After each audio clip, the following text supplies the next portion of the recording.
As Commander-in-Chief, it's my great honor to announce that I have approved a plan for the Navy to begin the construction of two brand new, very large, the largest we've ever built, battleships.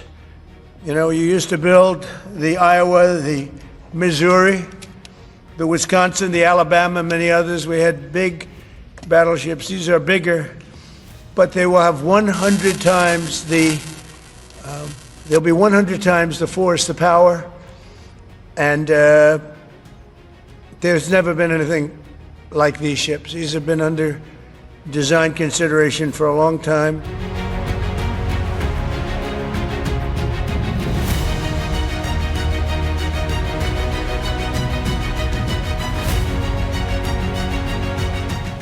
It's the first renderings of what we're doing. So I want to wish everybody a big hello and Merry Christmas and welcome to Mar-a-Lago for this exciting announcement of the new Golden Fleet. We're calling it the Golden Fleet that we're building for the United States Navy. As you know, we're desperately in need of ships. Our ships some of them have gotten old and tired and obsolete, and we're going to go the exact opposite direction. We're delighted to be joined by Secretary of War Pete Hegseth, who's doing a fantastic job, and Secretary of the Navy, John Phelan. Marco Rubio is here, who gave a great few words toward the end of last week. He spoke for a couple of hours on what a good job we're doing, which is true. As Commander-in-Chief, it's my great honor to announce that I have approved a plan for the Navy to begin the construction of two brand new, very large, the largest we've ever built, battleships. You know, you used to build the Iowa, the Missouri, the Wisconsin, the Alabama, many others. We had big battleships. These are bigger, but they will have 100 times they'll be 100 times the force, the power, and there's never been anything like these ships. These have been under design consideration for a long time, and it started with me in my first term, because I said, why aren't we doing battleships like we used to? And these are the best in the world. They'll be the fastest, the biggest, and by far 100 times more powerful than any battleship ever built. So if you look at the Iowa, the Missouri, Wisconsin, Alabama, and others, but they were similar in size, some a little bit bigger than the others, but if you take the biggest one, it's 100 times more powerful. They're longer by a little bit, but and they're bigger ships, but they hold much more. They use the word lethality. Battleships are the largest, sturdiest, and most heavily armed vessel built specifically for naval combat.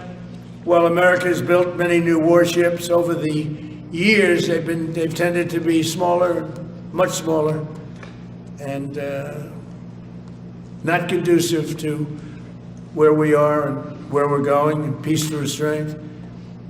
But including, we've been building aircraft carriers. We're going to be upping that also. We're going to be going to a superior aircraft. We have the Ford class. We're going to be upping that to a different class of aircraft carrier.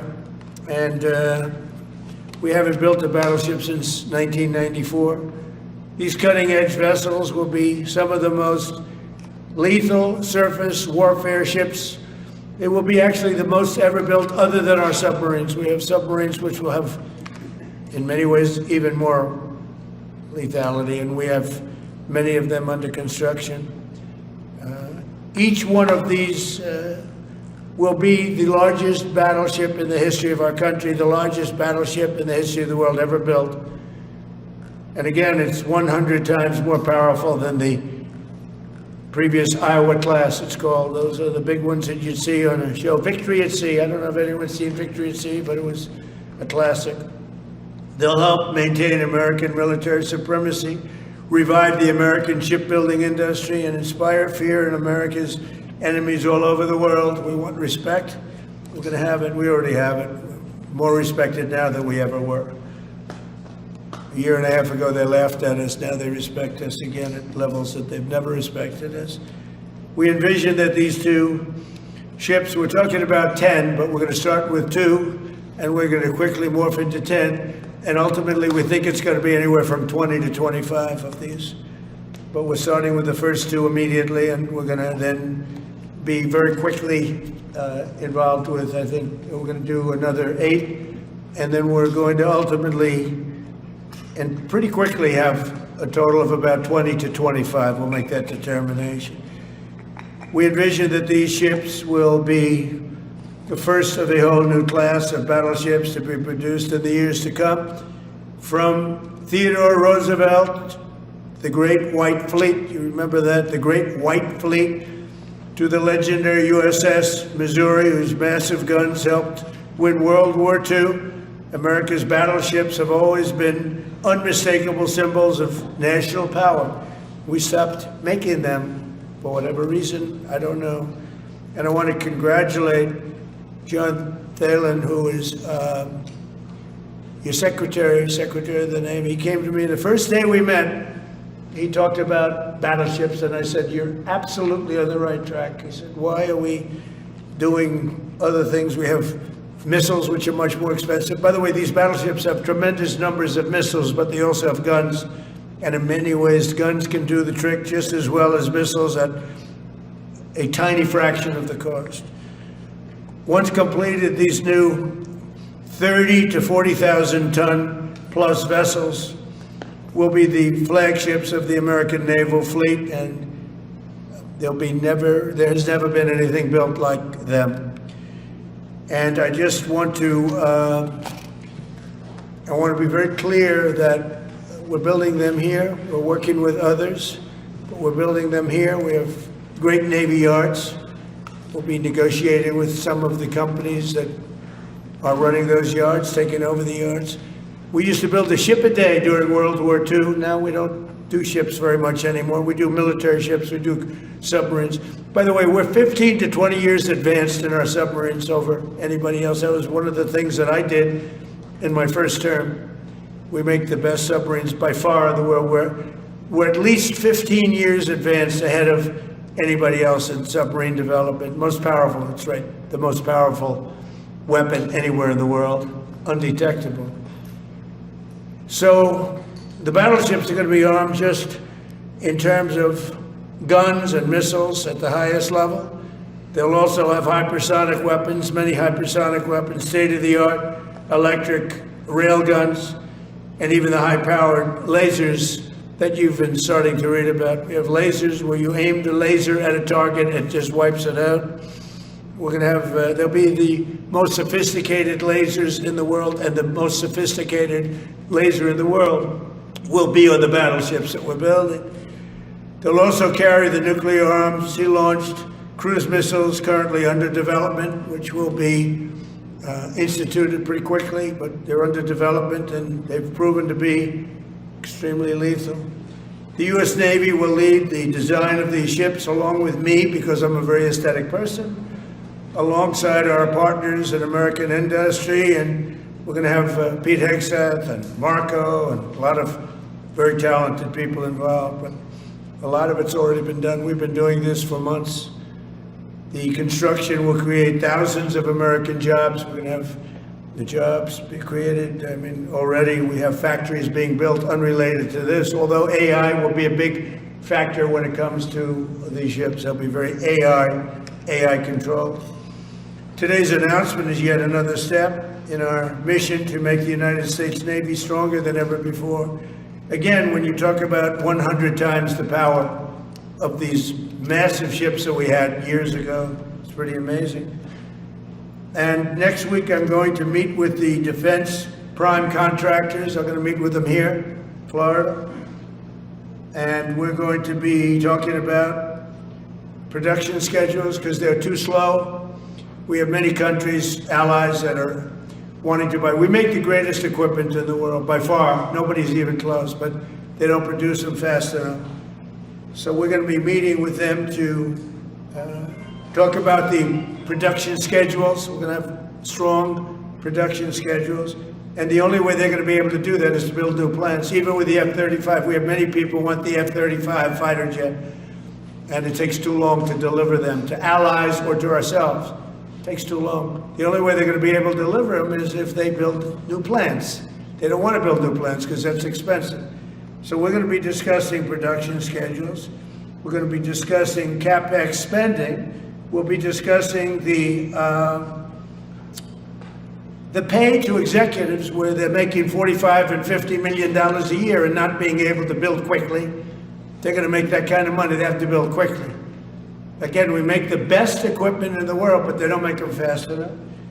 And we're going to be also discussing dividends. We want the dividends to go into the creation of production facilities. So we'll be talking about all CapEx, dividends, and the pay.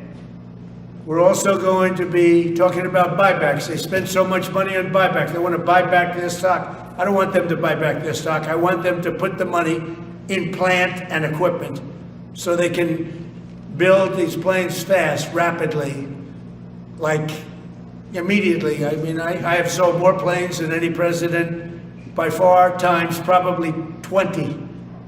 So every time I go someplace, I sell 100 planes. That includes commercial planes, Boeings, etc., but it also includes fighter jets. And I'm always having to say 5 years, 6 years, 7 years, helicopters, Apache helicopters, many years. India bought them. They want to get them. They don't want to wait a long time. So we don't want to have executives making $50 million a year, issuing big dividends to everybody, and also doing buybacks. And then they say, well, we don't have the money to build a plant. They got to build plants. Plants to make F-35s, plants to make helicopters, plants to make the F-47 new jet.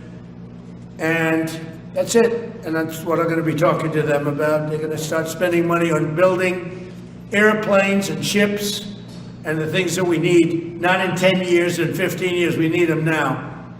And we're strong about it. Last week, the Navy announced a brand new class of frigate, and they're going to be working with the South Korean company. Hanwha, a good company, recently agreed to invest $5 billion in Philadelphia Naval Shipyard. We're opening up the Philadelphia Shipyard, once a great yard. Now it was a long time ago decommissioned, but now it's reopening. Working with the Navy and working with private companies.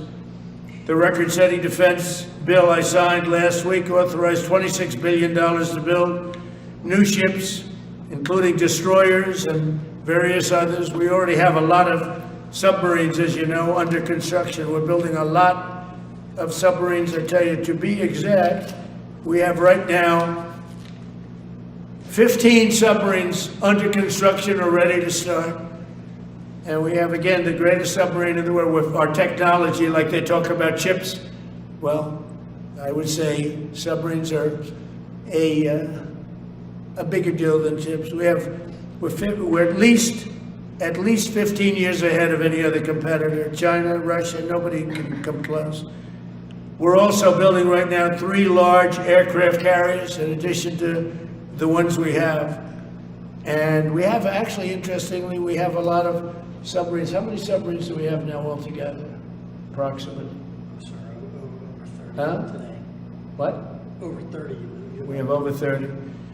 But these are the super duper subs, and there's nothing like them. So we're going to be doing from 12 to 15 brand new submarines. We have a couple of other things going on.